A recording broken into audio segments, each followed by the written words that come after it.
disagree. It just became Ace and T. What you thought of the new high-speed rail measure that's on the ballot? To build high-speed rail out here in SoCal?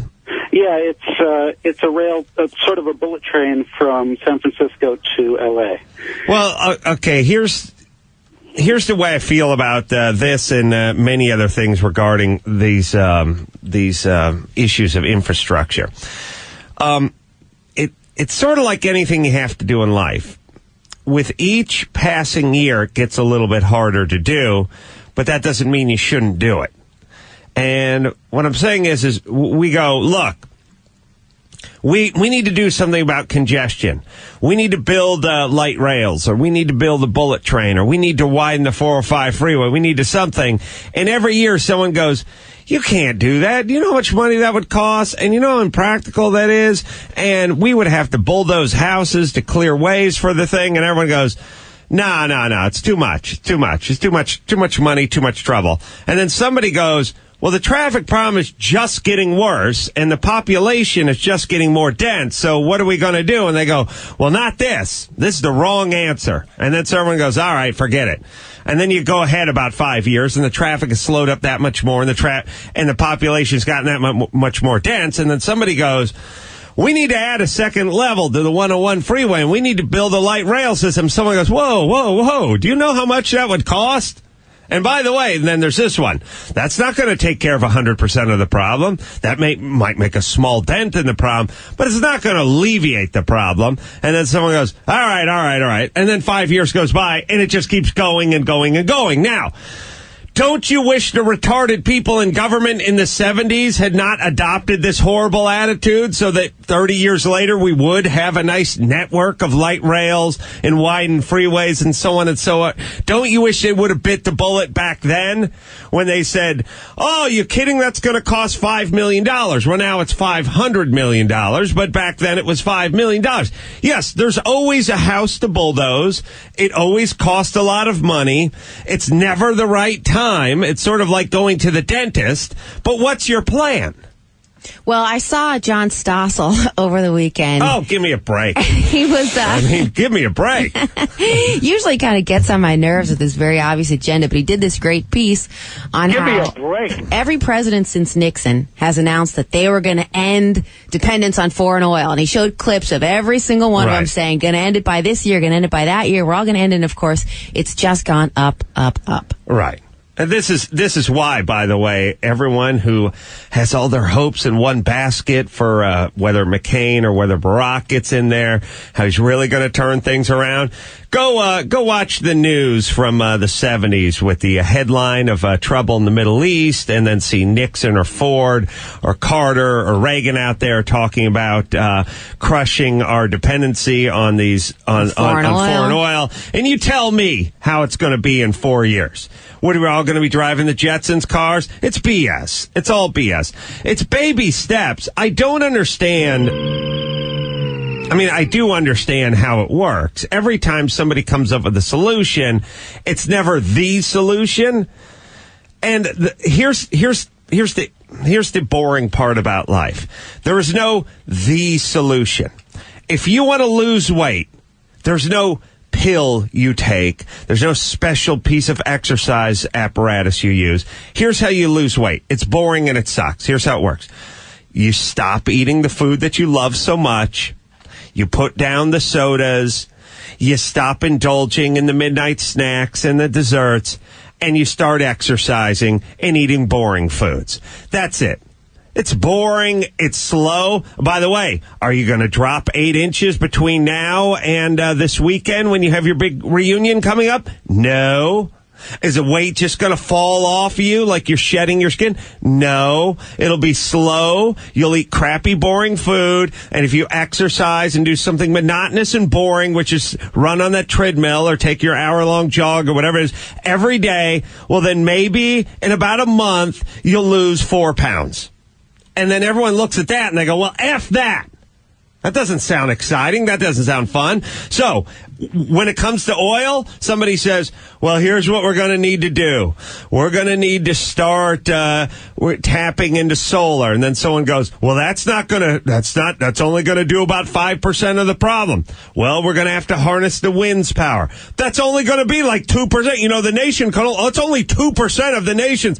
And then we go, well, we're going to have to start forming alternative fuels, alcohol-based fuels.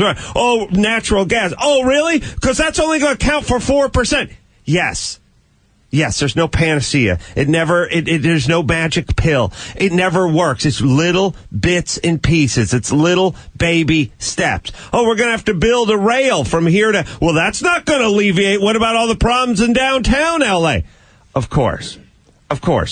Baby steps, small little measures, just like your diet. Yes, you going on a diet for Monday and then getting back to eating whatever you want on Tuesday, no difference. You exercising on Monday and going back to napping all day on Tuesday, no difference. Baby little consistent steps in the right direction. Yes, we could get rid of our oil dependency on foreign oil. Yeah, we're never going to get that beach body just by drinking foreign oil. Right. Sorry, I tuned out. What were you talking about? Yes. Well, that's it. I should listen. And we all sit around and we live in this immediate gratification world where we want special pills. And like I said, the diet industry is $1 billion a year industry, and everybody I've known since the age of 6 has understood it quite easily. Yes, you want to eat burgers and pizza and wash it down with a Mountain Dew every meal. It tastes a hell of a lot better than the poached chicken breast and the egg whites and the braca flour with no cheese on it. But we all understand, right, how it works. And we all understand that even though you're feeling tired after a long day of work, you got to go hit the gym. That's the way it works. It sucks. It's painful. It's slow. It's boring. And it works. What if burn more calories than you take in was on the inside of every single diet book on the shelf at Barnes & Noble? And that's the rest it. was blank. Yeah. The rest was just... They'd still sell a ton of them. They would still sell out. 300 pages of just blank pages where you just wrote in what you ate. Just a food diary. Look, we all know how it's done, yet we're all drawn. It's so alluring, this idea of, there's a trick. If I drink this water with maple syrup and pepper and lemon like Beyonce? Nonsense, of course. Now, dependency on foreign oil or traffic or whatever we're talking about here politically, it's all the same thing. Just slow little baby steps. You know what you have to do. Stop driving the big SUVs. Stop letting all the lobbyists into Washington that are lobbying for the oil companies. Yes, there's, we don't want to do any drilling here, not because we're worried about the environment. We say we're worried about the environment. We don't want to do any drilling here because it's a bad message to send when we're trying to get off oil in general. Of course, we have the technology now. Maybe we didn't have it 30 years ago, but we certainly, as it pertains to Southern California and many large cities, the idea, here's how ineffective politicians are.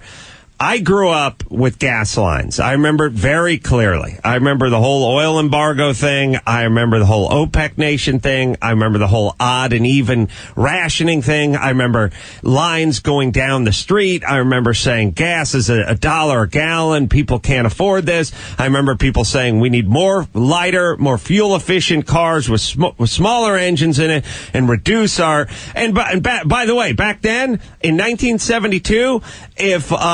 Nixon or Ford had said, look, in 20 years, we'll reduce, we'll have no more dependency on foreign oil. Everyone would have thrown tomatoes at him. They would have been like 20 years. How about 20 minutes, old man? How about this time next year? How about 20 minutes ago? How about a 5-year plan? Yeah, what are you talking about? 20 years? 20 years will be 1991. Are you nuts? We'll be driving in hovercrafts and be living on Mars by then.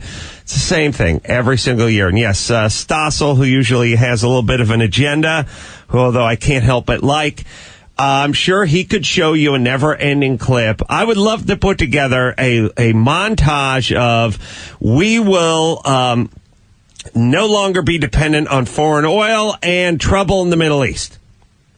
We're going to find that. That montage has been going on. That refrain has been sung every start of every nightly news for the last 40 years in this country. And the politicians who almost always promise to do something about it have never done a goddamn thing about it. That's because our system is corrupt. We have lobbyists. And those lobbyists throw a bunch of money at the guys who need to get elected. And if they don't get a bunch of money, they can't get